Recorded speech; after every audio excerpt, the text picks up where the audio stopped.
Tennessee. From the east to the west, we are talking Cowboys everything.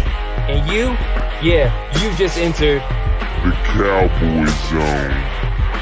Hey, what's up, everybody? Welcome to another episode of the Cowboy Zone. I'm your host, Marcus Jones, the Bluff City Cowboy, coming to you live from Memphis, Tennessee. And this is Lambo from Cowboys, y'all, out of Johnson City, Tennessee. All right, guys, we have a very special guest with us today. Very? Yes, we are very excited about this. I don't know if you can tell. But from DallasCowboys.com, Mr. David Helman. I don't know about special, but I'm thrilled to be here. Thanks for having me on, y'all. Glad to be here. Oh, Glad to yeah, have you. thank you. Where was the applause thing? No applause necessary. Like I said, I don't know about special. Well, again, thank you for joining us. We appreciate it. I know you have a lot going on, and we appreciate you taking the time out to check with us. Hey, that's the beauty of it, man. Honestly, I don't really have a lot going on. It's a pandemic, and I mean, I know, the team's starting to report to the facility, but it's a very gradual process. So, I'm not even cleared to go back to the Star right now if I wanted to. So okay. I got plenty of time to sit and shoot the breeze with y'all, and I'm happy to do so. Speaking of that, have they given you guys any kind of word as to when you can get back in the studio? Because I missed you guys in the studio together. Well, first of all, thank you. I miss doing that. All I really know is that accommodations are being made to make the studio ready for us. And, I honestly, I don't have a date. I don't really have that much information. I just know they're working on it. And I've been on more and more phone calls the last week or so, kind of getting the details in order. So, when the whole team's together and training camp is a full go, we're going to, I think Derek and Nick said it on Twitter today. We'll be right back doing shows like we always do. So hopefully it's in the next week or two, but I guess we'll see for sure in the coming days. Yeah, that'll be awesome news. Mm-hmm. Hopefully we can get you guys on the sidelines. I don't know if that'll happen.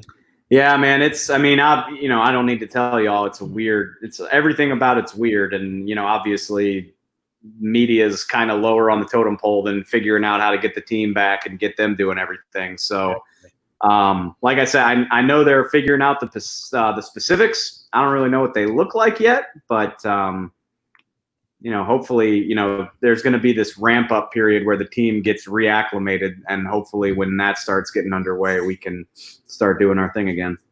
Yeah. It won't be training camp for me until I see you on the sidelines with the bucket hat on. Telling me how CD Lamb looks running out routes. I saw I really love the photo y'all used. I appreciate that. It's going to be interesting this year, which first world problems, don't get me wrong. I'm definitely not complaining, but usually, obviously we're in Southern California most years. That's not going to happen this year. Right. And, I'm curious, are they going to practice inside or it's no joke, man. I just went for a run before I hopped on with y'all. It's 105, even at 6:00 at night. So, if they practice outside, I bet it's going to be at 7 or 8 o'clock in the morning. So it could be a lot of really early days for yours truly, I guess. We'll see. That makes sense. Yeah. So basically just expect a lot of changes. Oh, yeah. It's all I know for sure is that it's going to be unlike anything we've ever done or seen before. So let's hope that turns into a good thing. Hey, if they can get to the point where they're safely practicing and playing football, I don't care what we have to do. Right.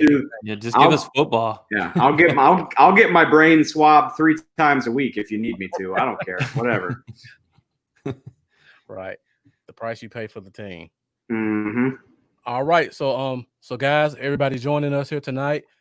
The reason we're here is because for you guys that have been following us for the past 6 weeks, we have been doing roster breakdown position by position. And David, I don't know if this bothers you, but for us, we hated when we see people say, well, oh, let's keep 7 receivers and let's keep 8 cornerbacks and let's keep the 9th defensive end. It's not realistic. So today we decided, we compiled our list from all 6 weeks, and we're going to go through the positions to see how we make an actual 53-man roster. I like it. Yeah. And and that's the hardest part about doing roster projections is you got to draw the line somewhere, and Exactly.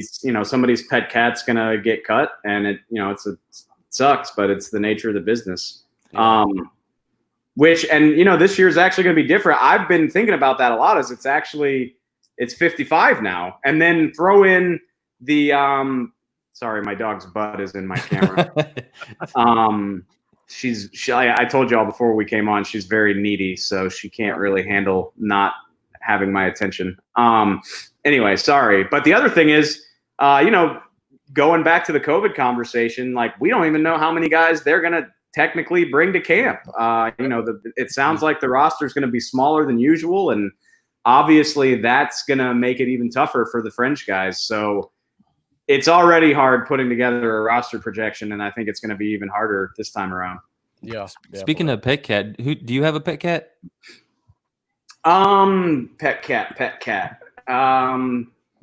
I do. I'll give you a really weird one. I've been thinking a lot about this guy, and I'm gonna butcher his name. I'm so sorry. Sewo. Yes, thank you. Sewo Alanalua. There we go. I knew it would come back to me. I haven't really said it since the draft process ended. I like him. I'm intrigued, man, because he's 6'3", 230. He's going to get billed as a fullback, I think, because of that. But he was a running back at TCU, and when I think about what you could do with him in short yardage or goal line stuff, obviously with Zeke and TP, this team is pretty set at running back. But let's see what he can do. I agree. Yeah, and what's interesting about him is they had kind of a thunder and lightning duo going, and he was actually the pass catcher. Exactly, and that's another. And I know we didn't see it last year, but I'm really convinced that Kellen Moore loves utilizing the fullback. I think that's why Jameis Olawale got his option picked up so quickly this offseason. So I think that is something that Kellen Moore likes to do. So if Sewo can handle it, I think it's definitely something worth looking at. Yeah, definitely.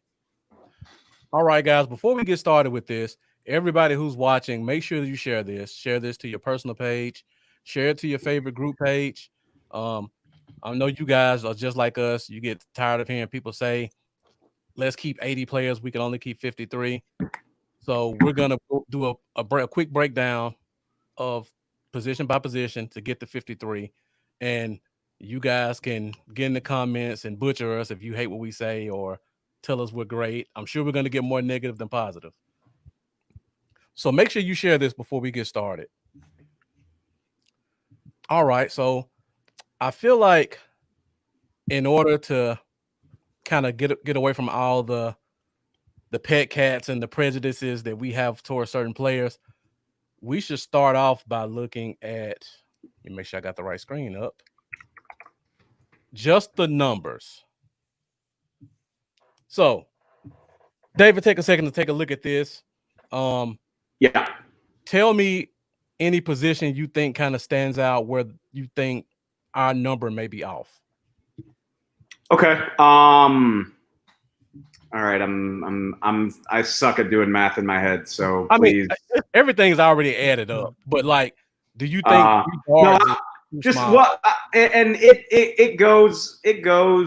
it's flexible. So I mean, 3 quarterbacks is never going to be a guarantee. 5 defensive tackles could be a little bit heavy depending on what else you want to do with your defense. Same thing. It's not crazy to see 10 defensive backs, but it's also, teams go with 9 sometimes, especially if you have flexible guys who can move between the 2 positions. And then So on this projection, you've got 9 offensive linemen, which that's not crazy, but a lot of times you'll see teams go with 8, whether that's 3 tackles or and I mean it says 2 centers, but I think of it more as like 1 center and 4 guards, and one of those can play both. Basically, yeah, one of those guards probably has center flexibility like a Connor McGovern. But I mean, I don't see anything on here that I think is just outright wrong. It just, it's going to be different for every team based on what you want your roster to look like and who you have. So, I mean, this is my 8th year covering the Cowboys. I've seen them, they've kept 5 tight ends before. They've had years where they only kept 2 running backs. They've had years where they had 7 linebackers. One year I was shocked. I remember one year they had their secondary was just 8 players. They had 4 and 4. And I thought that was crazy. So it changes every year, but I don't think this is totally off base at all. Okay. We were getting butchered when we said only 5 wide receivers. What do you feel about that? They have kept 6 in recent years. Yeah. So again, it's totally possible if a guy just absolutely refuses to be cut. I mean, if you just absolutely are terrified of putting him on the street, you could do that. But here's my personal theory is people fall in love with receivers at training camp because it is the easiest position to evaluate. Are you getting open? Are you catching the ball? And, people like me who take videos of reps at training camp, like that's what jumps out to you. Somebody watching a 40-second video on Twitter, you're not really going to be able to see the intricacies of the line play. You're going to see, who's getting open, who's catching passes. And the thing, and I don't mean to throw shade at any receiver on the Cowboys roster, but every single team in the NFL has like 3 young receivers that their fan base is totally in love with. And it happens. It happens every single year. So I absolutely think they could keep 6 receivers, but I don't think they need to, especially when, you have arguably the top trio in the league. There's only so many opportunities for the other guys to go around anyway. And that was our exact thought process. Yes, exactly. It was. Which sorry, not to cut, but that doesn't necessarily make us right either. Like I said, I mean, if there's a receiver on this team who can really contribute on special teams, a guy like Ventel Bryant really comes to mind, who can, he can obviously play receiver, but can be on a lot of on the kick teams as well. That's only going to boost his odds. So I definitely wouldn't be shocked if they kept 6 at all. Okay. All right. So I made a note of the position you said we're going heavy at. So when we get to that point, you could tell us what guy you think we should take off the list. Okay. Because I can tell you right now. I just get to cut everybody. I'm just like, you're out of here. That guy. Screw that guy. Yeah. GM Helman. When you said NDBs, I already know the comments are gonna be crazy when you say who you're getting rid of. I am not afraid. Okay, so let's do it. All right. We should see who Marcus got rid of on the. I changed it. Oh, you changed it. I did. So before we start, Stephen Arthur, Tyrone, Tyler, thank you guys for joining us. Let's get the comments up. Let's get some comments. Let's get some feedback about what we're talking about, and make sure you share this. All right. So first, now we'll actually put names with the positions, and we'll start off with the offense. So this is kind of where Lambo and I went. And first off, quarterbacks. We both think they're gonna keep 3. We drafted a quarterback, Ben DiNucci. That means McCarthy must really see something in him. And we both kind of thought he may be afraid to let him succumb to waivers. What do you think about that? Absolutely. I don't think it's a guarantee, but you should always, in my experience, you should always follow the coaches when it comes to this stuff. Because, I mean, at the end of the day, they decide this. And McCarthy stood on the table for DiNucci. Mm-hmm. McCarthy is the reason DiNucci's here. Having said that, I will say every year it seems like we fall in love with a young quarterback and we can't put him on waivers. We can't put him on waivers. And then you cut him and he clears waivers. Right. It is what it is. But I really do. I think DiNucci has McCarthy in his corner, and if he's remotely decent during preseason, I wouldn't be shocked if they kept him at all. So totally fine with that. Okay, because I know normally we keep 2, and we happen to have 2 very veteran, very seasoned quarterbacks. So you could really get away with 2 if you needed to. Oh, absolutely. And typically when you have a situation as good as the Cowboys do, where you have a Pro Bowl starter and a Pro Bowl backup, that's where you get away with, you can go light at quarterback to reinforce other areas. And that's going to be on the coaches to figure out is DiNucci really good enough that we need to use that roster spot, or should we be using that to bolster another part of our team? Right. Very true. Mike Poland from the UK United Kingdom Cowboys said he's still not sleeping, and y'all need to get on the Jaeger shot. Yeah, the UK guys are trying to get me on the Jaeger train, and I'm not in college anymore. I don't think I can handle it, Mike. I'm sorry. Yeah, those guys are professional drinkers. Those guys, and listen, I take pride in my ability to drink, but those guys are crazy. Get some sleep, Mike. Yeah, definitely. But we appreciate you joining us. All right. So next we go to running back. And right here kind of went the opposite. We got 2 veteran guys. We decided we didn't need a 3rd running back. We both like Sawo. Brandon really likes Jet. So it was kind of hard for us to keep one of those 2 TCU guys off. What do you think about us keeping off a 3rd running back right here? I think it's smart. And if Jason Garrett was still the coach, I would say absolutely. That's a really good call, because they've been doing that the last year or 2. And that's not to say McCarthy won't do it, but we just don't know his tendencies as well as we knew Jason's. So, but again, you talk about, you're trying to find room for other players to make your roster. Yeah. Zeke's going to be on the field a ton, and that you really love Pollard, and you have a fullback that you really trust. So I'm totally on board with this too. I think a 3rd running back is kind of a waste of a roster spot, because it's just like receivers. There's going to be a million running backs get cut when training camp is over. So you can find a guy on the street if you need to. Yeah. Mike Weber's a perfect example of this. He didn't really serve a purpose when you tally up all the other snaps that go to running backs. So I think it's a great way to kind of cheat, if you will, and get out of there without wasting the spot. Yeah. And as it is, averaging 5.5 yards per carry for Pollard last season, he already doesn't get as many touches as I would like. Preach. So, give the guy the freaking ball, man. Get him on the field, please. Yes. God. Figure it out. Get him out there.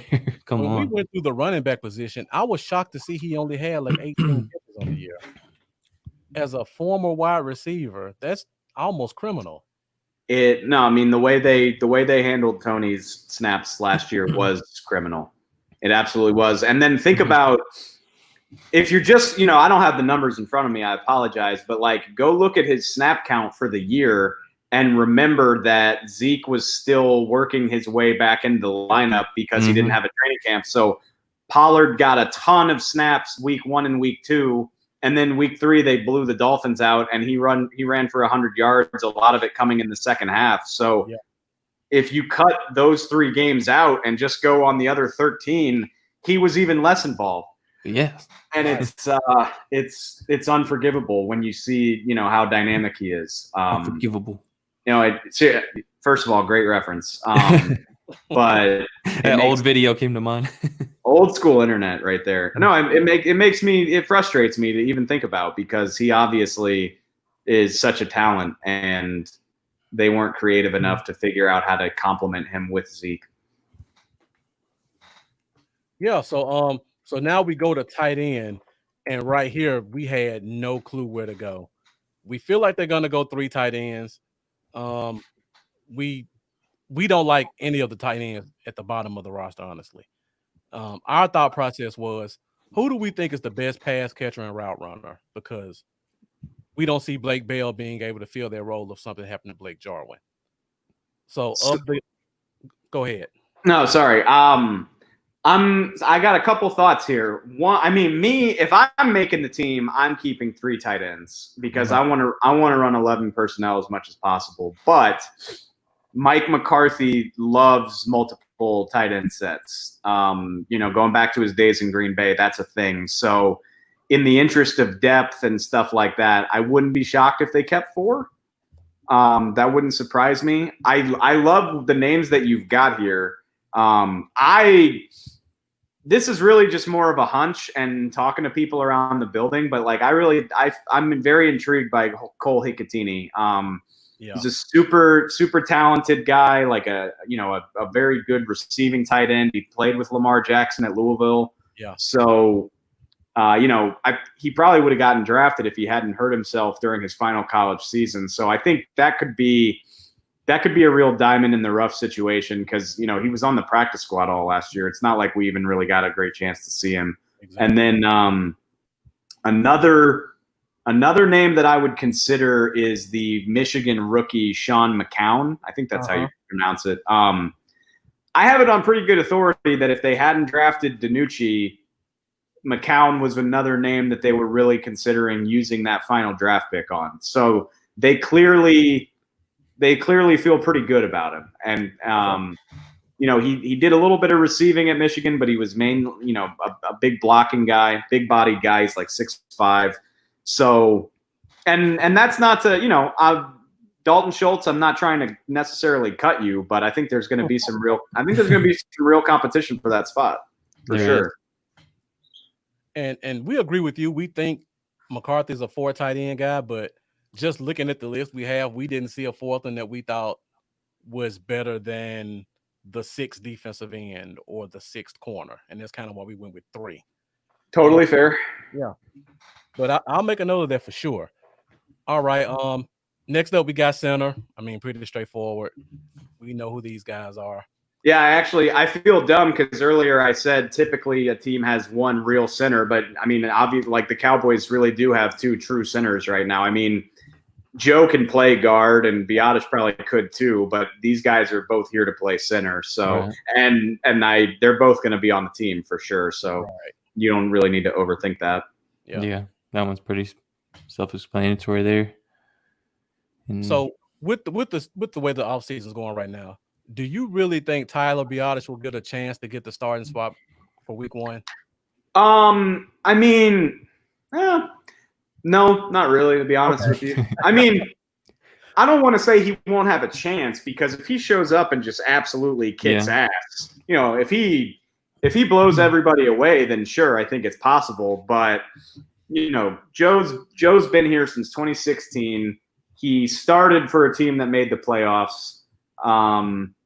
He's been in the league since 2012, and I just think that is a lot. He's obviously, he's got a relationship with Dak. That's a lot to overcome for a rookie. Yeah, definitely. So, I think people want McGovern or Biadasz to get that job because they're the new, young, exciting players. But in a year where there was no offseason, I just think Joe Looney is a lot better than a lot of people want to give him credit for. That was the exact reason I had Looney starting to begin the year. And if Biadasz, I think he could eventually start at some point, but no sooner than midway through the season. And that would only be if, maybe Looney's playing below par for some strange reason. But yeah. All right. So now we move on to guard. We basically got 3/4. Lambo and I both kind of go in different directions once you go past the top 2. We both kind of agree Conor McGovern is going to be the starter with Zach Martin. I don't know how you feel about that. At least that's what I'm hoping happens. Yeah. Okay. So Lambo still likes Conor Williams as a guard. I like Cam Irvin more as a guard than a tackle. So where are you at in terms of Cam Irving and what you think he is as a player? I lean toward what he did most recently, which was play tackle, and the timing of it. And I mean, I know he's played guard. You're not right. I mean, he's played all over the place. He played center too. I just think the timing of it, and maybe I'm oversimplifying it, but they didn't pick up Cam Fleming's option. They let him go to the Giants, and then they immediately signed Cam Irving. And then you look at the amount. I mean, there are so many guys on this team that have guard center flexibility that can play on the inside.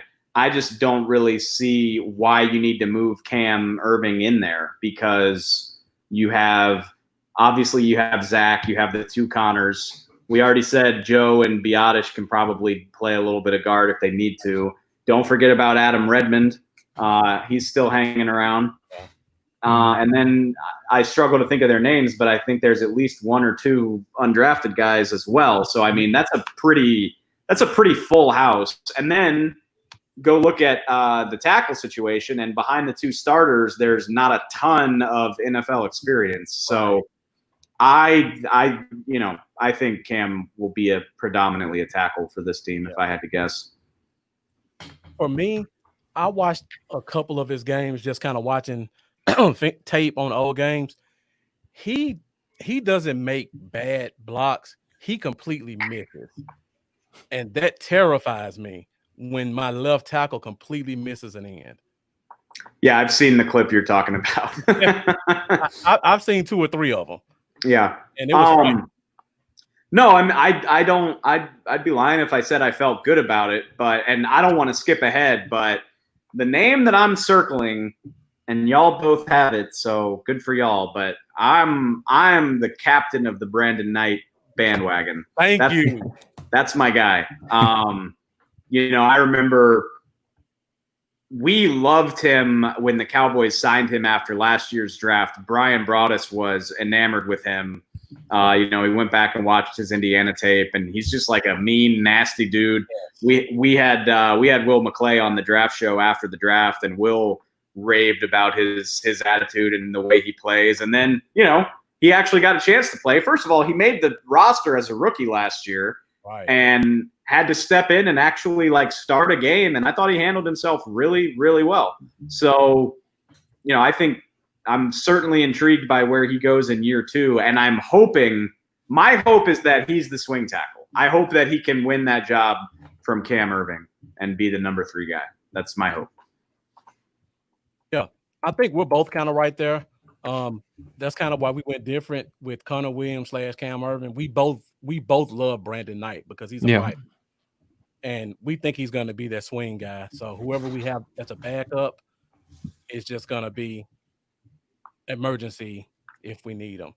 Which the scary thing is that they probably will need him given Tyron and Lyle's histories. So something to watch.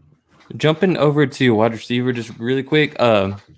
With the 3 undrafted guys we got with Rogers, Parker, and Guidry, do you see one of them pushing their way onto a roster spot by chance? No, Parker had a lot of production, but it was a tiny school. And then Rogers, of course, you see the playmaking ability, but the consistency is just Rogers is really interesting because he jumps off the screen at you. Like if you watch college football or watch tape, he lit Clemson up a couple years ago when they played at Kyle Field, and he played great against LSU in that crazy overtime game a couple years ago as well. But he's this super big, impressive receiver, but then you go look and I think his career high for yardage is 300 or 400 yards or something like that. It's not a lot. I don't want to write people. I hate writing guys off because that's what camp is for, right? Right. You don't know. But at the same time, without an off season and 3 of the 5 spots are just spoken for, obviously. Right. That's done. There's no doubt about it. And then the guys that are, the other guys down the roster, Devin Smith, obviously we know all about him. He's got the game-changing speed. He's a former second-round pick. Cedric Wilson works as a return man. He can play in the slot if he needs to. Very versatile. And then, we haven't seen Noah Brown in 2 years, but we know that he's got the big, bulky body type that makes him useful for a lot of dirty work reasons away from actually playing receiver. Mm-hmm. Same thing goes for Vintel Bryant. The guy was active every week last year. only caught one pass. But again, it's not sexy, but you need guys who can be on your kick teams and your coverage teams and stick their blocks. So I think I would be surprised if a rookie beats out that gaggle of guys, especially, maybe if they keep 6, but too much experience. And like you said, with the off season and the guys that are already there kind of got a leg up on them too. I'm just personally, like, I'm a big Noah Brown fan, just him as a person. And also, like I said, what he can, he's got that like Dez body type that allows him to box people out. Unfortunately, he's been hurt, which I think if I had to guess right now, I think Devin Smith and Cedric Wilson get those 2 other spots. That would be my guess, but should be exciting to see for sure. Yeah, man. Yeah. And I'm with you. I really like Noah Brown, and it seems like he's been there forever, but he's only like 23 years old because he came into the league so early. So I think there's still some growth potential there for him. I didn't realize he was that young. Goodness. He maybe. He was He was part of that 17 draft class. Or was it 18? No, it was 7. No, he's been around for a while. Honestly, I haven't checked in with him since last season ended. Yeah. But it'll be interesting to see where he's at health-wise, because obviously, he didn't even really get off the ground last year. Yeah. Speaking of age, this was a kind of an interesting note we put up when we talked about wide receivers. For the people that really love Jon'Vale Johnson, he's actually older than Noah Brown. I honestly didn't even think about Jon'Vale. Like, that's another one, which honestly I thought he might make the team last year. The hands, just get the hands. It's always a matter of consistency with these. I swear, every year, man, that we talk about people fall in love with these rookie receivers, and like every year without fail, the guy that everybody falls in love with kind of freezes up in the preseason. It was Lance Lenore a couple years ago. It was Jon'Vale last year. And that's actually, I hadn't thought about that. I'm thinking out loud a little bit, but like, if there's not going to be any preseason games, that's going to make it even tougher to evaluate these guys and see how they react when the lights are on. Right. And that's exactly why we didn't have them on the list. Because totally fair. We both really liked them. Before we leave offense, I want to go back to tackle for a minute. Okay. I personally think, I don't know if you've heard anything, but I've heard nothing about Conor Williams' development right now from his ACL surgery in November, December. Do you think he's going to start on the PUP list? Because I feel like just with everything that's going on, a normal ACL injury is 6 to 9 months. You throw COVID in, you may have another month delay, and that puts him right at September before he's even back on the field. That is a really good point, and it's a bummer. One thing that really sucks about the fact that we can't go into work right now is like so much of my job is just like keeping my eyes and ears open. Like exactly. I can see the practice fields from my desk, and like without even having to talk to anybody, I can go to work and be like, oh, Connor's Conor graduated to doing cuts today. Like, Connor's doing, he's doing more heavy lifting, or, oh, look, which obviously this hasn't been the case, but I might be like, oh, wow, Dak is here. That's interesting since he's in the middle of a contract negotiation. So I haven't gotten any of that this year. I've heard, it seems like he's on track according to what I've heard. But that's a really good point that, assuming the rules are the same, it wouldn't be a surprise if he started on PUP list. But honestly, I'm not 100% sure. Yeah. What's up, Bobby? What's up, Brian? Yeah, thank you guys for joining us. Before we leave offense, we have one of our fans had a question for you. He wanted to know, out of the draft class, who was your pet cat? Okay. Like CD doesn't count. Everybody's answer. Then everybody loves CD. Everybody's excited about that. And I think it's people probably get tired of hearing. Like the other obvious one is Bradley and I, because there's no way anybody thought he would be there. You know, we were talking about him as like a 3rd or 4th round pick. So, and now I've named like half the class, but I guess is that good of a draft? if I can't have either one of those two, then I'll say Tyler Biadasz. And I know, like, I don't expect him to be the day one starter at all, but you know, he's a Remington Award winner. He came from a program that obviously produces great offensive linemen. Yeah. And you know, he took a step back last year, but I think a lot of that was injury related. And the Cowboys and Tyler have all already said, like, he's full go. He's feeling 100% healthy. So if he gets back to playing the way that he did more in 2018, then that could be a really big steal. And like I said, maybe he's not the day one starter, but he could be your starter, you know, for the foreseeable future. And, you know, to get that at the end of the 4th round would be huge. That would be awesome. And I won my heart the moment I seen the clip of him throwing that dude in the 360 onto the ground. I mean, like, the guy can definitely play. There's no doubt about that. Oh, yeah. For all you guys who are joining us, we've been talking about the 53-man roster we've done the past 6 weeks. We just finished up offense, and now we're about to move on to defense. So make sure you guys share this podcast, share it to your personal page, and share it to your favorite group. And be sure to keep giving us those comments. We appreciate it. All right, Lambo, you got anything else on offense you want to circle back? I'm good, man.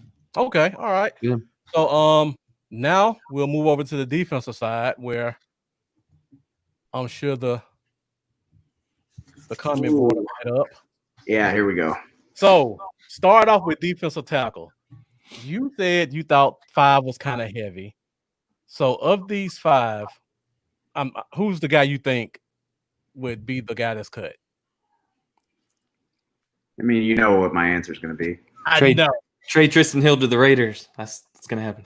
For what? A bag of potato chips? I mean, that's true. I didn't think that far ahead. I mean, maybe theoretically. Actually, this is ridiculous. I mean, this sounds crazy, but like, I wonder if Rod would even want him at this point. Which, you know, it's early. There's a lot to consider here. For you know, the first 3 spots are guaranteed, obviously. Yeah. And then Antoine Woods is really interesting because, like, he was tendered. He's an exclusive rights free agent. He was tendered. As far as I'm aware, I don't even know if he's signed it. He has not. But then, you know, you go on Twitter and he's doing workouts with Aldon Smith and Gerald McCoy and all these guys. I'm like, okay, well, it sure seems like Antoine is planning on being part of the team, but the team hasn't announced anything about him signing, or so. Like, I don't know what 100% going on there. I'm sure feeling a little uneasy about that too. Yeah, and then rumor and then there's, you know, Tristan Hill, who deeply disappointing rookie season, and the coaching staff that drafted him is gone. So there's not much in the way of guarantees. And then another thing I think you got to consider is, I mean, Tyrone Crawford is a defensive end. Don't get me wrong. He has, like, transformed his body. I expect him to primarily be a defensive end, but he can move inside. So when you think about things like nickel packages, or if they want him to play a little bit of 3-4 defensive end, which is more of like an interior position, he could probably do that too. So that goes back to the whole point of, like, well, if you've got a bit of a hybrid guy, maybe you can get away with going light at defensive tackle because of that. So, yeah, I did say 5 was heavy, but I'm not 100% sure who I would take off that list. But if I had to, I would say Hill. My concern is, like you said, Woods hasn't signed his exclusive rights tender. So if he's not there, who's another one technique? I don't like Tristan as a one, really. But I think we have to have someone there. Yeah, and I mean Neville can do it. Neville played one in college, but then you don't feel great about the depth because you need a guy. So yeah, I mean, you're not wrong, and that's I mean, the Woods thing is so strange to me because honestly, like, when McCarthy came on, like one of the big things we kept hearing was like, well, they want bigger defensive tackles, and then they go out and get Poe and McCoy. So it was like, okay, yeah, for sure. So I didn't think that they were even going to tender Antoine because he's not a very big guy by defensive tackle standards. Yeah. But then they did tender him, but he still hasn't signed it. So like the whole thing is very weird. Yeah. Hopefully when practices start, we can get some clarity on that. Right. Yeah, we did a full episode about Antoine Woods' situation, and we still kind of where we are right now. It's one of those things where like in a regular year, we definitely would have gotten the answer to it by now. But number one, nobody associated with the Cowboys has spoken publicly since like the draft. You know, like we typically at like OTAs and mini camp, like you get to talk to the coach every day and yada, yada.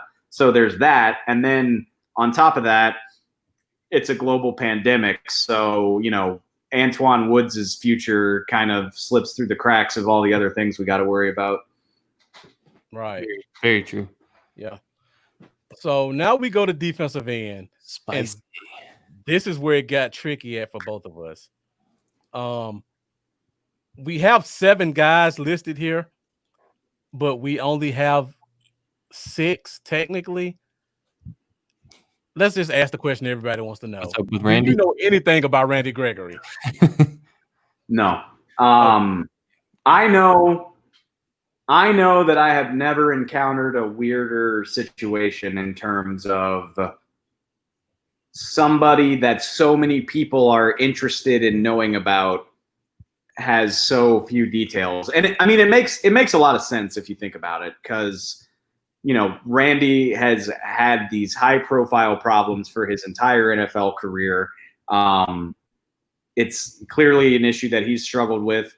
I wouldn't be surprised if I don't know if embarrassing is the word that I would want to use, but if it was me, I don't want all my dirty laundry out in the public like that, especially if I'm trying to get reinstated by the NFL. So you know, Randy and his crew, I think, are trying to protect what's being talked about him. And then the NFL is notorious for being an iron curtain. I mean, nobody knows how they come to the conclusions that they do. It's really weird and frustrating that, you know, he started the reinstatement process well before Aldon Smith, and we still haven't heard anything about it. But I also know, you know what, I guess it was like a week or so ago, there was a report that like the Cowboys had given up all hope on Randy, and then but that report was like immediately backtracked, and it was like, well, maybe that's not the case. The Cowboys still have hope. So, like I said, like the only thing that I know is that nobody knows. But I will say, in terms of putting together a roster, I can't count on him. You know what I mean? Like, I can't justify even putting him on the list because I just don't know what's going to happen. And if he gets reinstated and his life is together, first, I always feel like I need to clarify, like, I'm rooting so hard for that guy. I hope, you know, I want nothing but the best for him. But I just view it as if he gets reinstated and everything's going well for him, we can find a guy to cut to get him on the team. You know, like that's not a problem. But until then, I can't even assume it's a possibility right now. Okay. Now, here's my question, because this is where I struggle. I don't think we would keep 7 defensive ends. It does seem like a lot. If it happens and the sky opens up and Gregory comes back in a week and he shows us glimpses of 2018, who's the end we cut? On the guys that are on your list right now, I mean, Rondell Carter, and Dorrance Armstrong jumps off the list at me as well. I mean, you know, it kind of goes back to the point of like, you watch these guys and talk about these guys so much, like you wind up falling in love with their potential. But yeah, we haven't even seen Rondell Carter rush the passer. You know, I mean, it's very. And again, like it's not my intention to like disrespect these guys, but like you know, like we can go back year by year. Last year it was Daniel Wise. Mm-hmm. The year before, not the year before. I mean, who was the English guy that everybody was in love with? F.A. Obata. Yeah. which I know that he went on to, have some success with Carolina, but he wasn't ready to be on the team when the Cowboys had him. Yeah. And so, I mean, there's always a guy, or, on a name that I don't see on here who I think has a good shot to make it is Joe Jackson. Wow. But, Joe, yeah. But having said that, I mean, Joe Jackson was a healthy scratch 9 times last year. So, if Randy Gregory is ready to go and available, you can always find a guy and make room for sure. I will say I'm a little optimistic about Durant Armstrong this year, but it's kind of the reason I feel that way is because it's his 3rd year, and you like to think that 3rd year is the year it really kicks into gear. I mean, that's people around the Cowboys love to say that too, because it was a big Bill Parcells thing. Like Bill Parcells loved saying that is like by the 3rd year, you know what you have. Yeah, and like I keep saying, like I don't want to write that possibility off, but to this point in his career, I haven't seen anything where I'm like, oh my God, we can't cut Dorrance. Like, no way. I mean, like we absolutely can if we need to for some reason. Yeah. I guess I'm higher on Dorrance than most people. The few snaps I saw, I hate to say this, I saw a lot of almost sacks. I don't know if that's a good thing or a bad thing. But I mean, it's better than not an almost sack. Right. Right. He was pretty active to me when I saw him play. And I feel like with a few more opportunities, he could take another step. It's not like he showed me anything bad. I don't disagree with you at all. I keep saying it's not my intention to say that this guy's got no chance. But, when you have these conversations, you kind of got to break it down into really black and white terms, which is, show me something basically. Right. So you talked about Joe Jackson. The reason I didn't put Joe Jackson on the list, I don't know about Lambeau. I felt like him and Alden Smith could kind of be considered the same guy. And I think Jim Tomsula really likes Alden Smith, and he's going to be given every opportunity to make this team.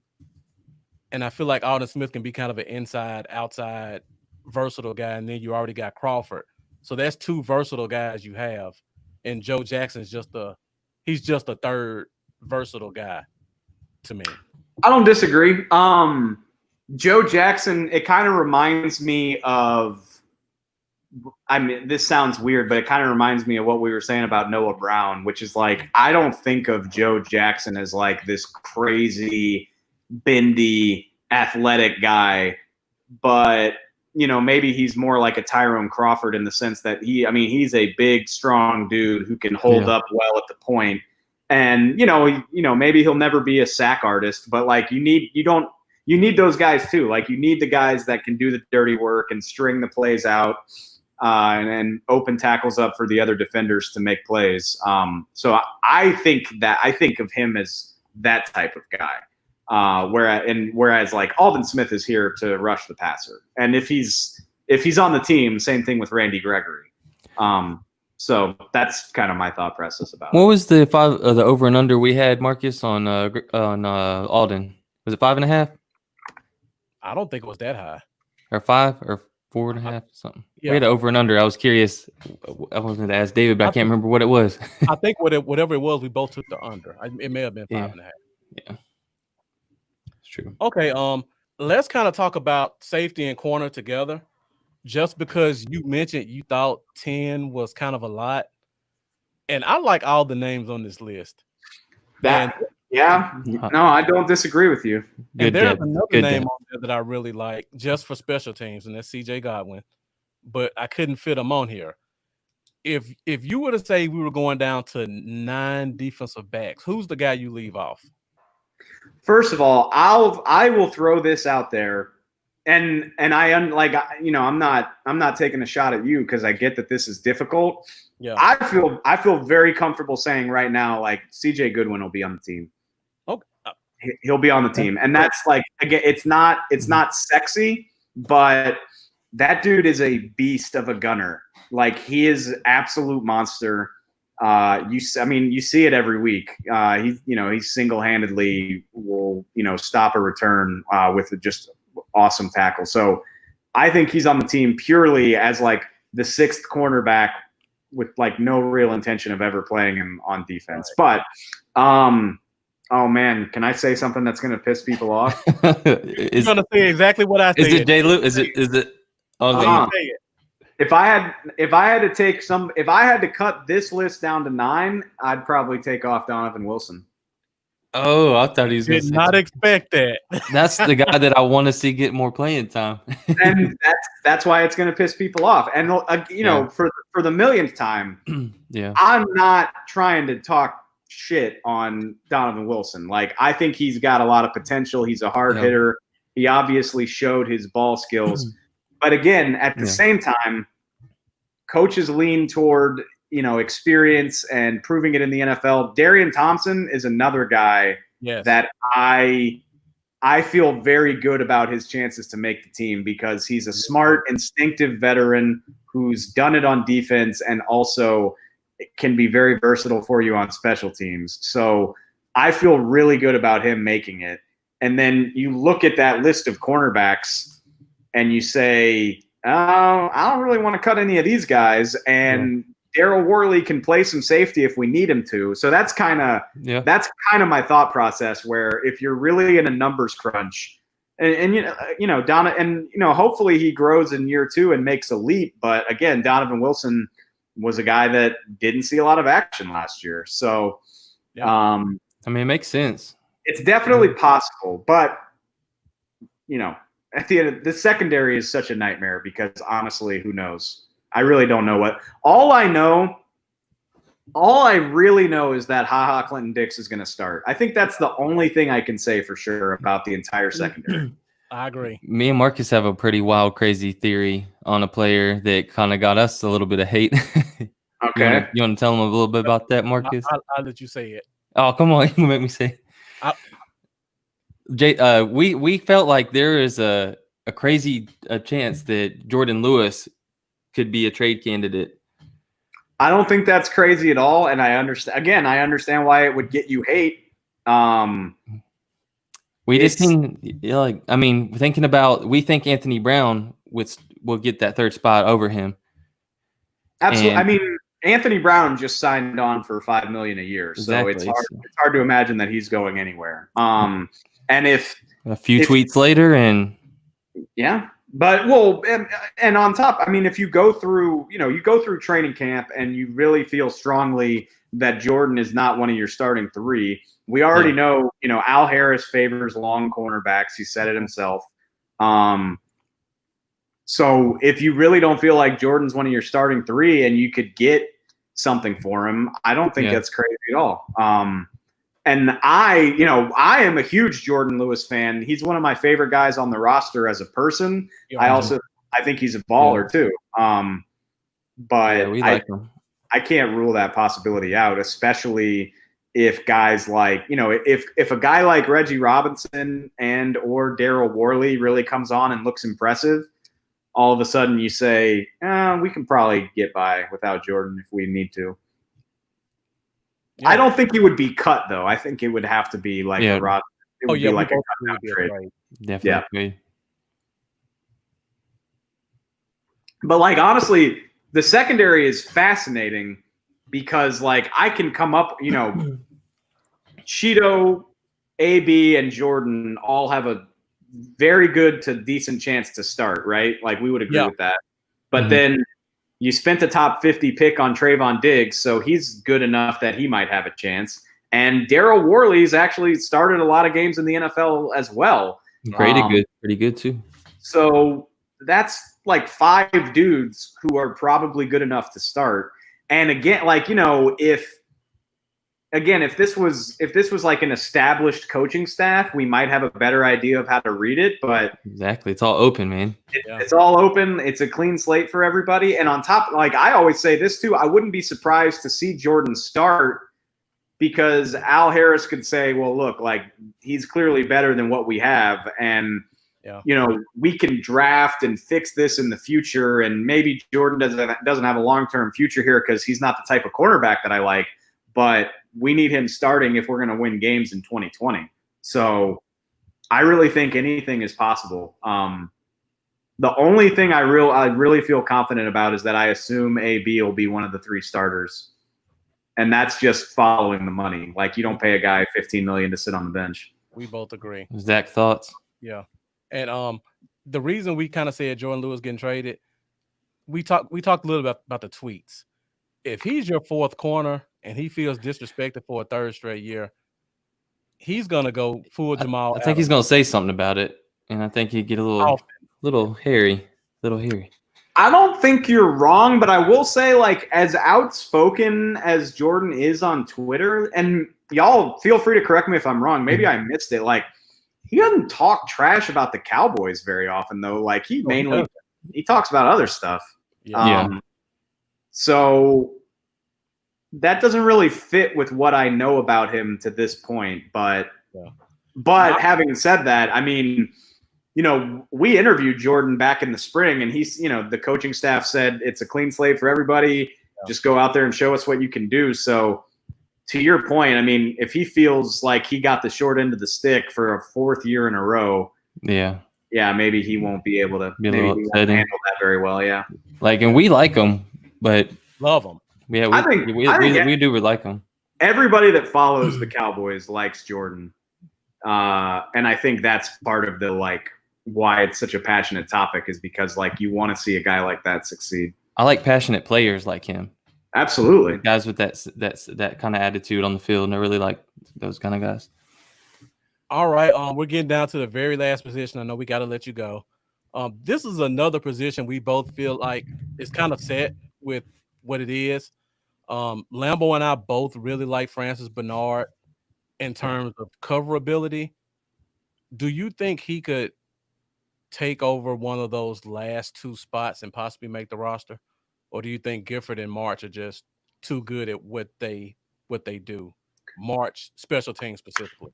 You never want to speak in absolutes, obviously, but, like, it would surprise me. And, it's the same reason as before, is, like, these guys didn't have an off season. None of these rookies have done anything other than, sit on some Zoom calls. So, and I mean, Justin March, I think if my memory serves me correctly, this coaching staff re-signed him. They did. You're right. So, this isn't like he's a holdover from the Jason Garrett era. Mike McCarthy and Mike Nolan sat down and watched his tape and said, we would like to have him back. So that seems like it would say a lot. And then obviously we all know that Luke Gifford was very impressive as an undrafted guy. And I think potential. Yeah, for sure. And the top four are set in stone, obviously. Like, that's done. So, yeah, I mean, I think I feel very confident that this would be the six. But like I said, you never want to rule anything out. Now let's just hope that Leighton is good for the year. His neck, no issues. I want to see him crack somebody a few times, and then 3-4 games in, still be roaring, man. And I'll be happy at that point. It got to a fever pitch back in the pre-draft process because they talked to Patrick Queen and Kenneth Murray. But, I mean, Leighton says he's fine. And I lost count of how many people in the Cowboys organization say he's fine as well, which, I mean, neck and back injuries are weird because you can never totally trust them. So, yeah. But as it stands right now, I expect him to be like 100% ready to go when they play football again. So that's all you can ask for after, what he had to go through. Yeah. Yeah, definitely. All right. Before we let you go, one last thing we have, and this is just the practice squad. Just take a look at it real quick. Oh, wow. Y'all are thorough, man. Goodness gracious. We have a lot of free time on our hands, obviously. We don't have to go through all the names. Is there anybody that kind of stands out from this listing that you say? We talked about CJ Goodwin. We talked a little bit about the receivers. Yeah. Is there anybody else that you think would have a good shot of possibly, if we keep 4 defensive tackles, like you said, who would one of these guys be to come up? Wow. Oh, my dude. There are names that I forget about. I want Garrett Marino, man. I like him. I love Garrett Marino. I don't think he has a shot. I really don't. I don't think you can rule out Ventel Bryant. Again, because of what he does for you other than play wide receiver. And the fact, I mean, he was arrested, if I'm not mistaken, and they didn't cut him, which they clearly like him, I would imagine. We talked about Joe Jackson. Jalen Jelks is another one. Yeah. We didn't get to really see him last year because he got hurt. But again, like, that's a guy whose his body type gives him a lot of flexibility. Like, if they want to do some 3-4 stuff, he could probably play as a 3-4-5 technique, which that's a body type that they really don't have a lot of on this roster. So that's something that I would watch. I feel ever since he's been on the team, people just write Jordan Chun off. Like, nobody wants to ever talk about Jordan Chun, including me. and I mean, that's fine. The last coaching staff absolutely loved him. Yeah. So we'll see what these guys think of him. I've heard Maurice Kennedy was signed in the spring mainly because of what he can do on special teams as well. Right. So that's something that I wouldn't rule out. Well, you talked about the guy, and I know you could go through this whole list and talk. If you look at our practice squad list, all of the guys that we have on the list are basically new drafted and undrafted guys. Which that's totally understandable. I mean, it's usually first and second year players are usually the guys that make up your practice squad. So if there was, you talked about a list of guys. If there was one or two guys off our practice squad list that you think would get kicked out for Joe Jackson or Jalen Jelks, who do you think those guys would be?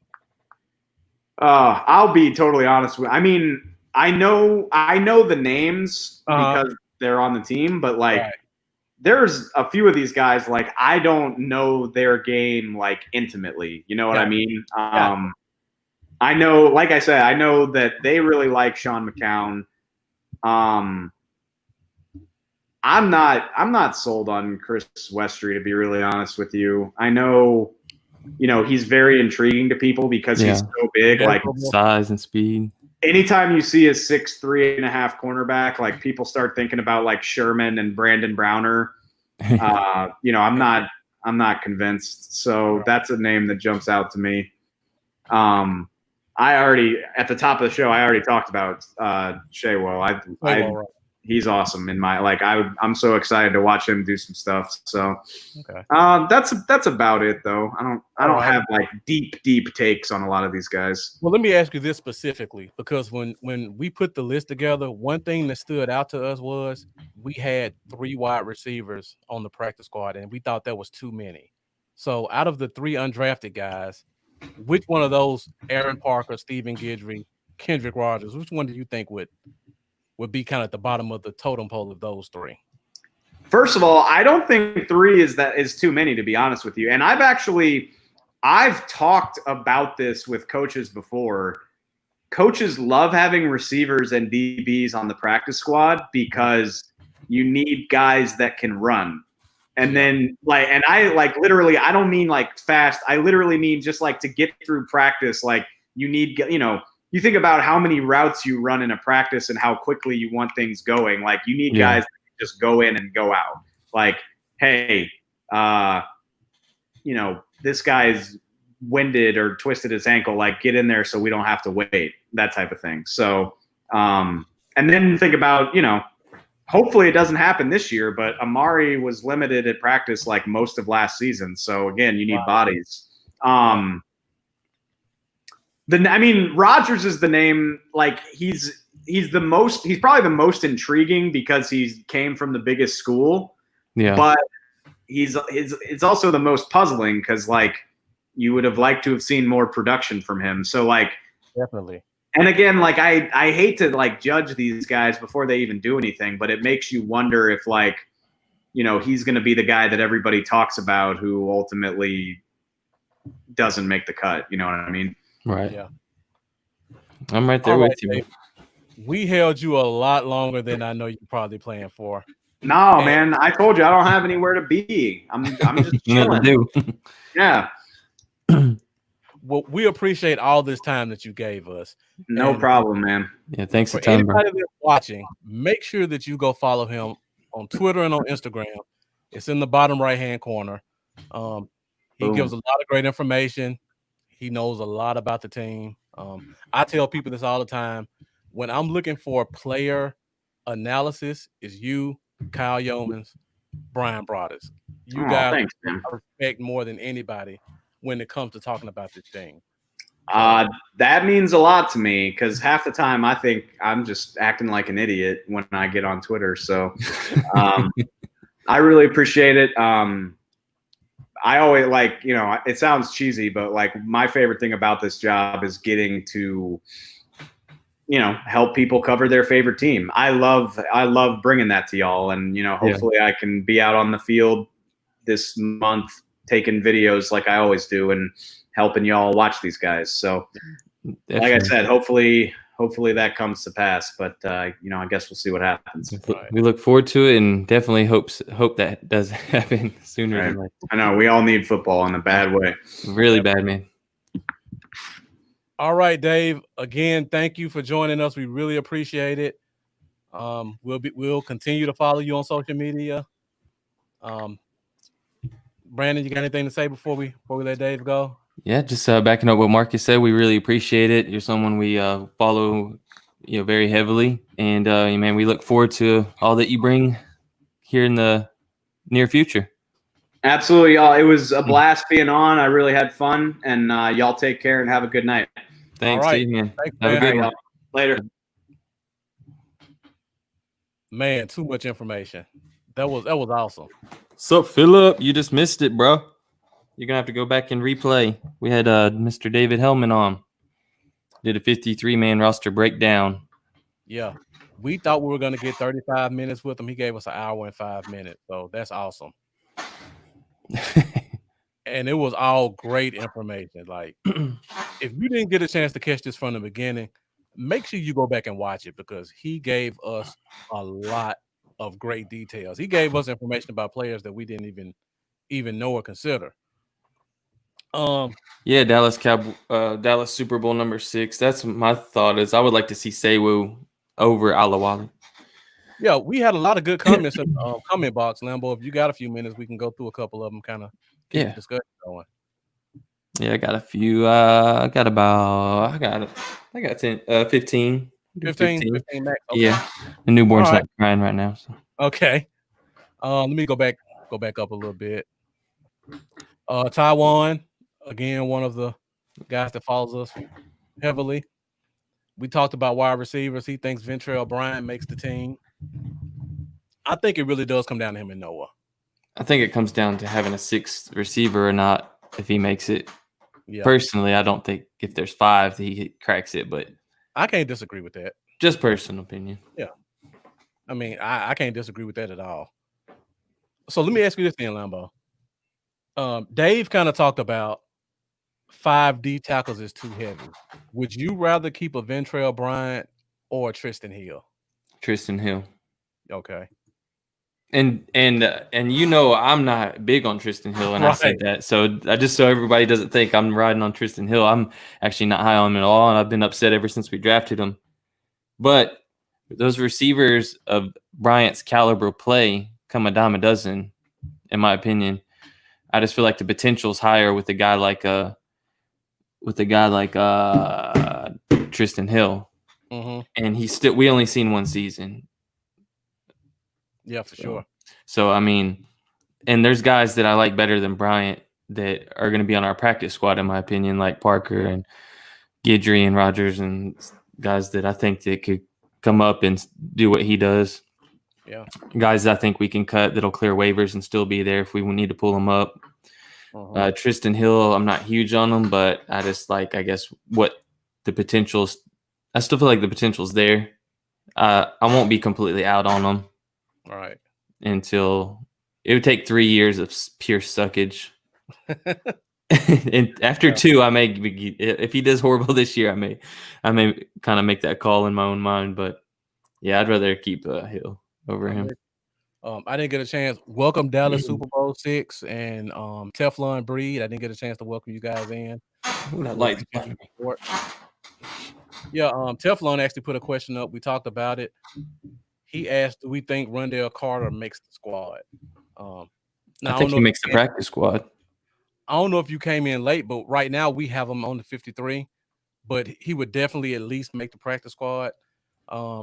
We kind of got him if Randy Gregory gets cleared and he actually makes training camp, Rondale's the guy to go to the practice squad.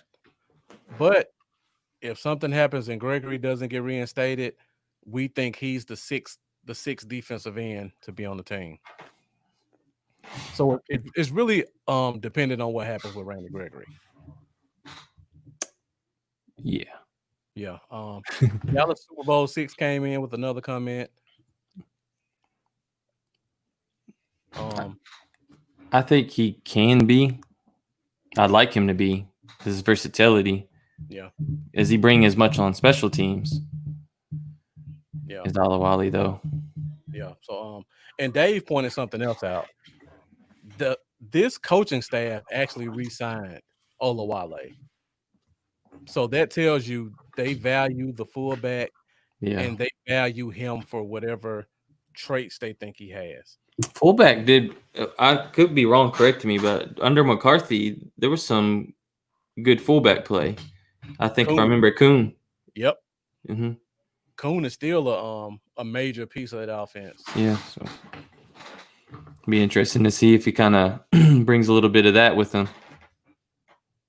I get destroyed because I like Dak. So do me and Mark. Well, I don't know. We try to think of it as we do to the destroying to the non-believers. Exactly. We try to destroy them with the facts. Right. And then once you hear them say you don't meet their eye test, you know you already won and you can stop commenting back. Yep. You know you got them. And what's up, Philip Mullins? Thank you for joining us. Jeff, appreciate you joining us. I know you had some stuff to do today. We're glad you came in at the back end and kind of join us in the conversation. I see a lot of you guys came in around 8 o'clock. That was right on the tail end of Dave Helman. So make sure you guys go back and rewatch this because he gave us a lot of information. And if a lot of y'all are used to us starting at 8 Central and 9 Eastern. So I can't blame y'all for showing up a little hour late. We had to do a show an hour early for David tonight than we normally do. We usually do 9 Eastern, 8 Central, but we went at 7 Central. Yeah, tonight, you have a guy like Dave Helman who says he's going to come on here and talk about it. What time you want?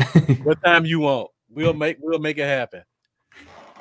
So Ryan Rogers is a new name. What's up, Ryan? Appreciate you joining us. I see you got a comment talking about the staff going wide receiver heavy. I kind of disagree with that, and I think we've kind of both talked about it. Our top three are just so good. Yeah, they're just great. So when you got three guys that good, you don't really have to go heavy because there's not going to be anything left for guy number 6 or 7 if you go that deep. And our thing is like, thanks, Jeffrey. I appreciate that. The congratulations for the baby.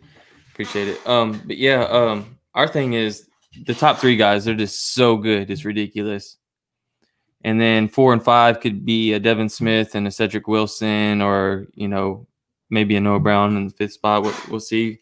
But we feel like whoever we could put in on a 6th spot, if we carried a 6th spot, we feel like that same caliber receiver could clear waivers and be on the practice squad to pull up at any time if we really needed them. Yeah. So that's basically where we stand on that. Right. So we think that same caliber guy can make it through waivers, and we could always bring him up if we did need to bring another guy up. And on top of that, we talked about this too, Lambo. For special teams purposes, if I need a guy for special teams, I would rather have a 6th cornerback or a 6th linebacker than a 6th receiver, because I know a linebacker and a cornerback can hit and tackle. Not only that, the injury concerns we have in our linebacking core. Yeah, we have some injury concerns for sure. And that's definitely a position I would prefer to go more heavy on. Yeah. We doing the call-in line? I can put it up if you want to. Somebody wants to call in? Oh, I don't know. I'll put the number up if somebody wants to call in. We can try it out. So maybe take one before we hop off and stuff. So there's the number if anybody wants to try. I got it pulled up. Hopefully it'll let you go through. If you try to call in and you can't get through, let me know so I can try to work on some things. I see Philip Mullins put a comment up. He says Olawale is a wasted spot. Very little skill position value.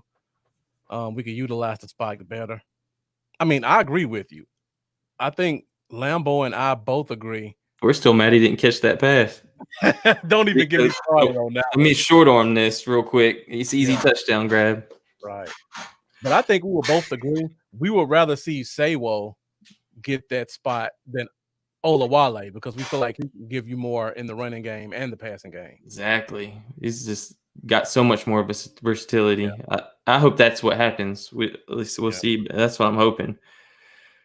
Man, I was going to say something else, but it slipped my mind. Maybe it'll come back in a second. But go ahead. This is just off topic, but just another good laughing point. Washington football team. Right. Let's go football team. Which one? The football team. That's almost like the third name here. Yeah. Washington fill in the blank. That's funny.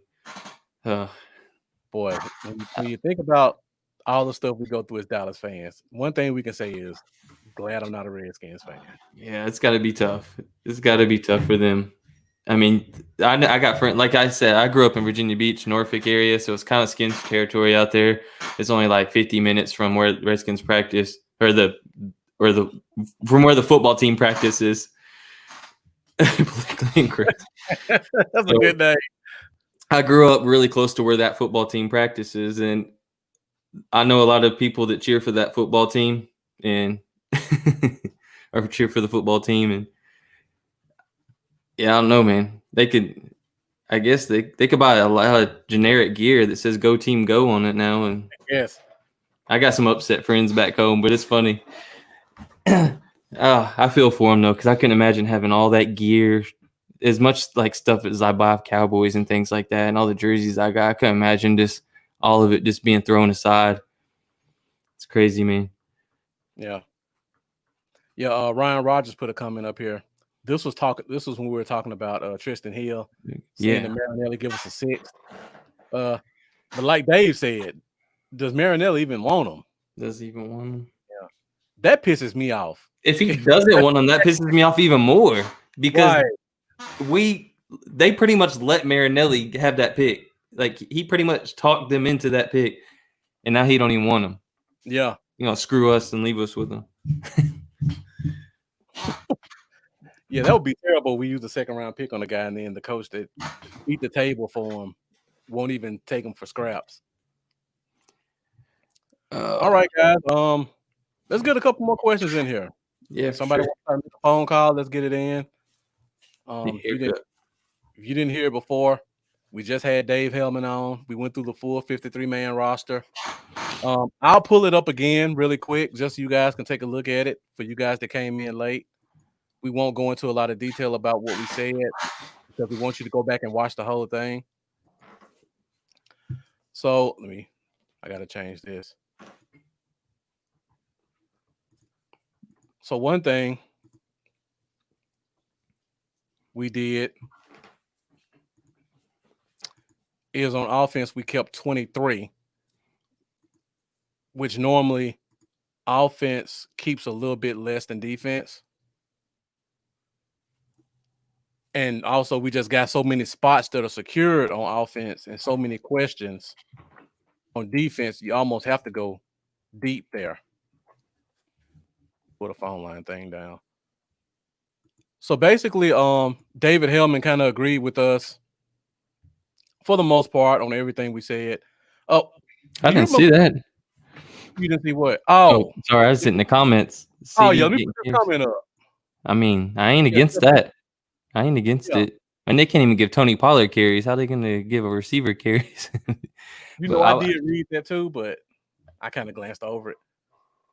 I wouldn't be against it. I mean, give that man the ball. Yeah. He's a run after catch king. We know that, so that would be awesome. When I hear that, I just think they're going to give him speed options. Yeah. And reverses. So I hopefully they do some stuff with him to utilize him like you said. He's a yak guy or run after the catch guy. Was there anybody on this list that Dave disagreed with us on? I don't remember anybody specific. He was a borderline on Danichi, but he was kind of borderline. But he did acknowledge it was a McCarthy guy. Yeah. He wouldn't have been brought in if it wasn't for McCarthy. The relationship he also has with his son and all that stuff, which we didn't talk about that. But and he said he's like Sean McCown. He like the fourth tight end. Is it McCown or McKeon? I feel like it was McKeon. It might be McKeon. Keon. I don't know. Me and Marcus don't feel like, I was referring to Teflon Breed's comment. I don't feel like Danichi. I don't feel like they would risk him through waivers after using a draft pick on him, and McCarthy actually beating the table to take that pick, and his history developing young quarterbacks. Right. I don't think they would have used that actual pick, even though it was a seventh. I don't think they would have used that pick with McCarthy having a actual personal relationship with the dude to risk losing him. Yeah, that's the only reason we think we keep 3 quarterbacks on the 53. And speaking of that, Dave did give us this little nugget about the draft strategy. He said that if McCarthy didn't take Ben DiNucci, that the team really liked Sean McKeon, the tight end from Michigan. So if we didn't take a quarterback, there was kind of a consensus that they may have gone with Sean McKeon as the 4th tight end. So that's the guy we can try to watch in watch in that 3rd spot. Yeah. He didn't get a lot of catches at Michigan. I think he only had like 25 catches for his career. But, I was really surprised on his take of Donovan Wilson, but after he explained it, it made some sense. It did make sense. Yeah, for sure. That's one of those guys that we would get rid of, and then he would end up like, was it Travarius Ward, or some guys like that to go to another team and want to do something. That'd be the same situation, I bet. Yeah, and we'll talk about that a little bit more in a second when I put the defensive side up. So Mark Shifflet, looks like a new name. So Mark, thank you for joining us. Thank you. He says, do we think he'll let McCarthy coach kind of like Jimmy Johnson did?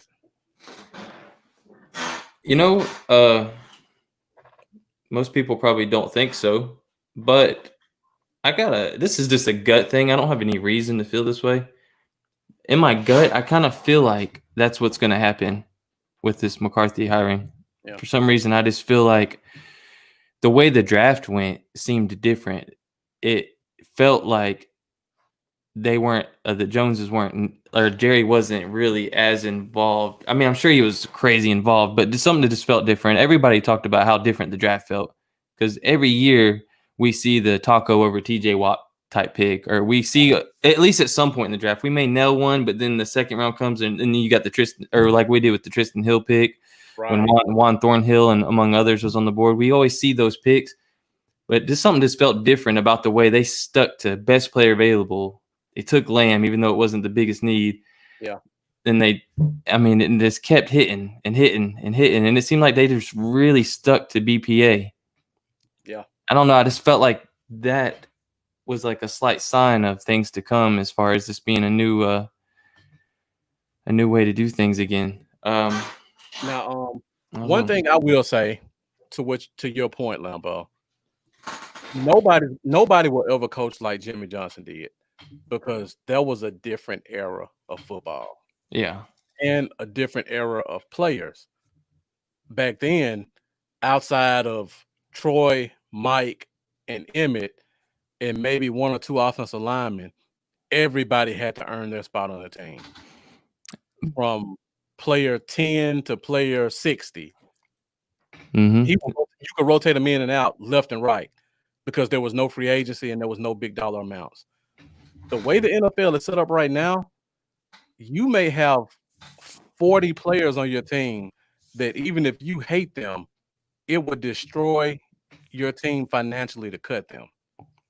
And the players know that. Yeah. So he may have autonomous control, but it's only to a certain extent, because the players financially have so much control over what they do and how they are on the team. Very good point. And on the topic of Jimmy Johnson, for anybody that's kind of just started watching the shows recently and missed some of the past ones, if you'd like some actual insight, good insight on Jimmy Johnson and the way he coaches and what players think of him, things like that, go back and find our episode we did with George Teague. We have an episode with George Teague we did. Also, Kenny the Shark Gant. Yeah. And they really gave some good inside locker room type information. And I believe we talked about Jimmy Johnson a little bit with both of them. We did. And a lot of other inside stories. I'm talking about stories. I think we brought up stories of Haley and Avery, all kinds of inside stuff. I mean, George Teague gave us the story about when he went off the field getting ejected after hitting TO.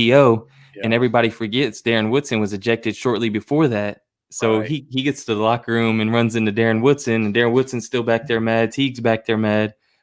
And they had a whole little conversation and things like that nobody even knows went down. I mean, there's some good stuff on those episodes. So go back and watch those. He tells a couple of Deion Sanders stories too. Yeah, some good stuff, man. Real good stuff. All right. We're about to wrap this up in about 5 minutes or so. If you guys have any more questions, be sure to get them in before we leave. Talking about the defense, we put 5 defensive tackles up, and we kind of talked about the reason why. Again, make sure you guys go back and watch it and find out.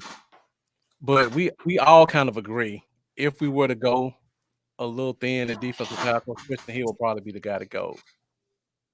Yeah. No. Yeah.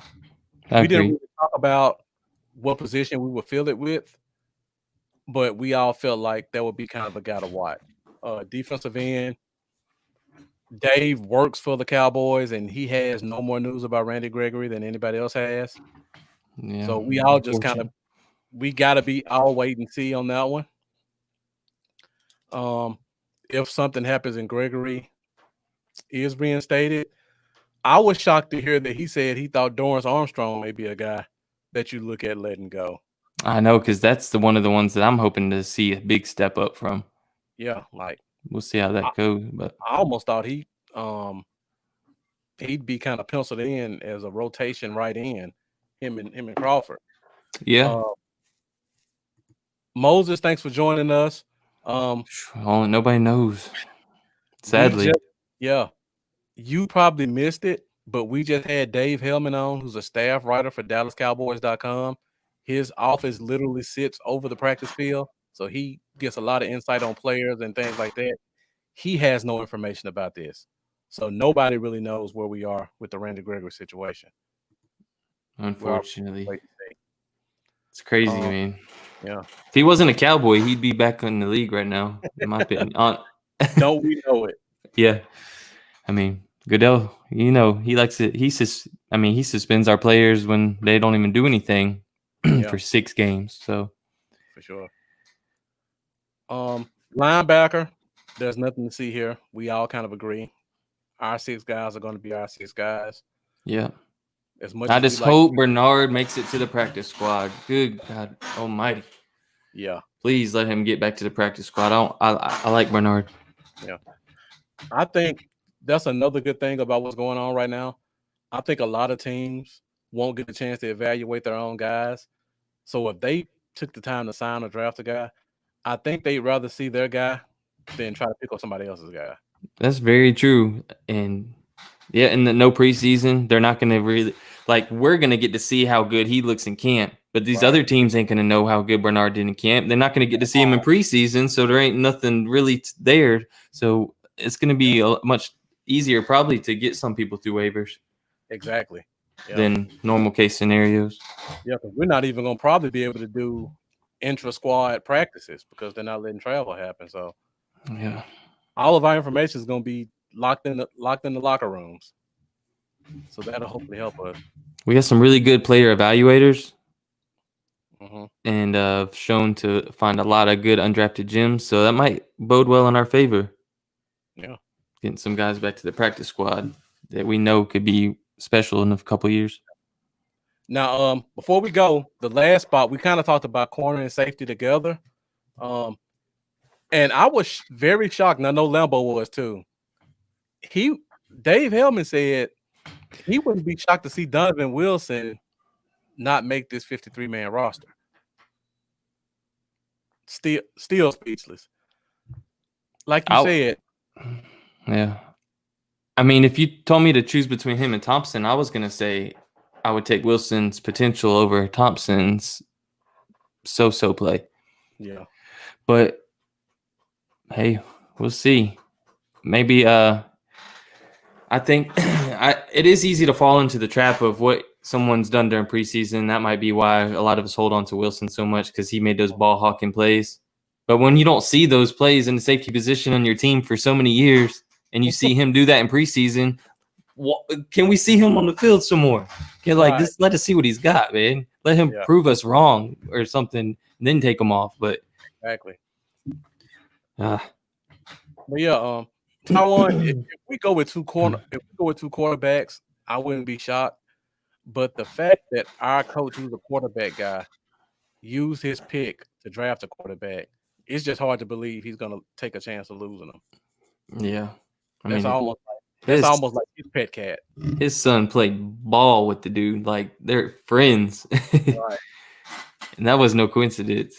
Yeah. Yeah. He has a lot of history and done a lot of homework on the guy. So I feel like that's kind of like, I would say, go watch Danichi's release throwing the ball on some of those workout videos and stuff. He's got a killer release. He's got a beautiful throwing motion. Yeah. Taiwan brings up a good point. He talked about our DB coach as Wilson's college coach. That's a good point. Oh, that is right. I know I've seen that somewhere before now that you bring that up. But the head coach's pick trumps the defensive back's pick. Yeah. So if something happened and it came down to that. And again, we both think Wilson's going to make it. Dave Helman really likes CJ Goodwin, and we do too. And he thinks they're going to find a way to get him on this roster. We'll kick a defensive tackle instead. Yeah. Yeah, if it was down to me, I would probably say if we're going to keep CJ Goodwin and we keep everything else the way it is, we would let Tristan Hill go. And hopefully they can at least get something out of him to someone like a 6. Yeah. Or bag of chips, like David said. Right.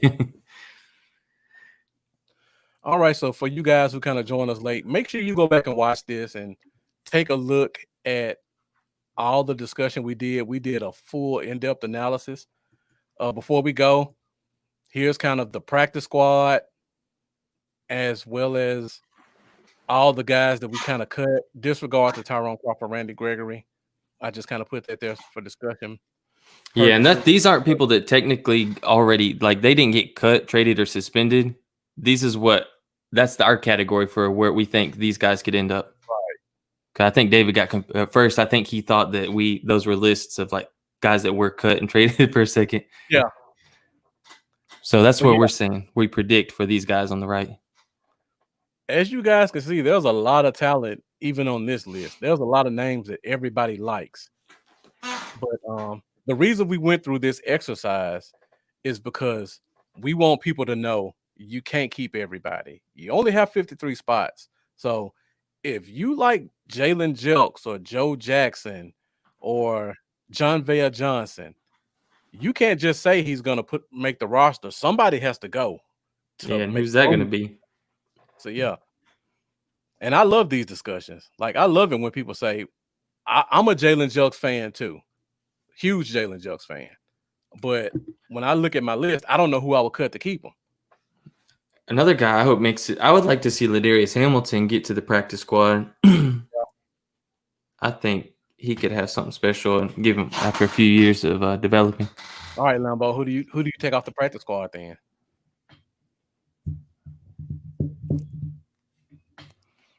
All right.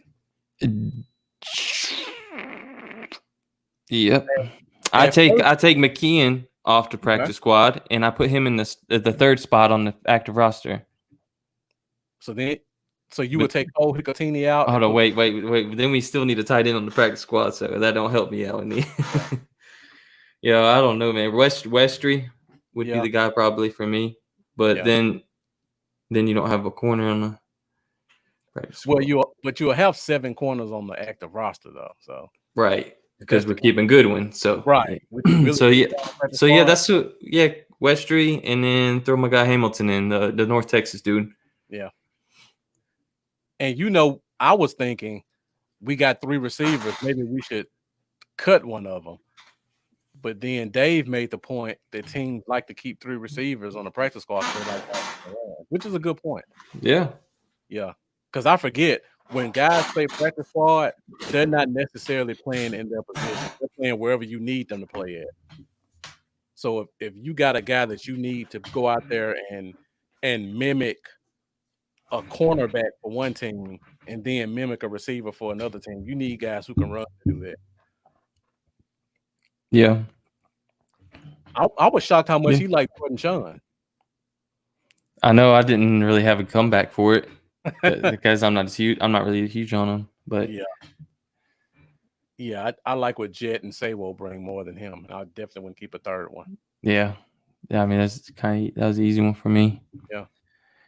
But yeah, good info, guys. Definitely go back and check everything David threw at us. Some really good stuff. And we had Kelsey Charles last week. That's another good one to go back and watch if you didn't see that one. And like I said, a bunch of other good ones back there, and hopefully some good ones to come. Yeah. So definitely, for you guys that joined us late, make sure you share this to your page and go back and watch it, because there was a lot of good information. This is from a guy who works directly for the Dallas Cowboys. Yeah, so you're getting the good info, man. He interviews players directly, interviews coaches. So what he says, he got straight from the horse's mouth. It's not. He brushes shoulders with everybody in the organization, on a daily basis. Yeah. I mean, not right now with the whole COVID stuff, but normally. Yeah. He's right in the thick mix. Yeah, what he says is not from a undisclosed source. This is him talking directly to player X and talking to the coach, and he knows the coach likes this guy or that guy. Yeah, it helps also, being friends with every big insider out there, pretty much. Sure. I mean, he's got Jane Slater on the contacts list. So the phone. Brian Broaddus. Yeah. So. Taiwan, I see you put Timmy Jen. I don't know who Timmy Jen is. Timmy Are you talking about Timmy Jernigan, the defensive tackle? Is he a free agent?